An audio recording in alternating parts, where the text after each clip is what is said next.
আরে শাশুড়ির ছেলে এটা কি নিয়ে আসলো? এটা গোল গোল কি রে সার রে? শাশুড়ির নাতি শাশুড়ির ছেলে দিলে যখন তুই আবার নেস কেন? দে রে ভাই, দে দে দে।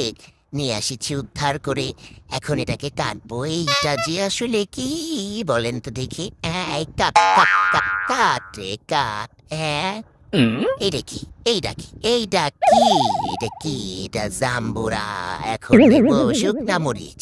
তিনটা গাইস, তিনটা শুকনা মরিচ। তারপর লবণ দিয়ে মাখো মাখো মাখো, হাত লাল মেহেদির মতো করে। তারপর দিতে হবে সরিষার তেল। না না না না না, অন্য না, রাঁধুনি রাঁধুনি, রাঁধুনি দিতে হবে।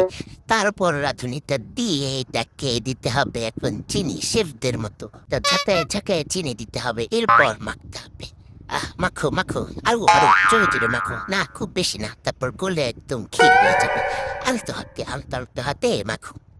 মেখা হয়ে গেলে এখন তো আমার এখনই জিভা পানি এসে গেল।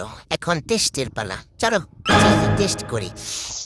কি যে স্বাদ! ও, ঝালে শেষ হয়ে গেলাম। আমার চোখ তো পুরো গোল হয়ে গেল। এত ঝাল কেন? ওরে বাবারে ঝাল রে, কত ঝালে চোখে পানি।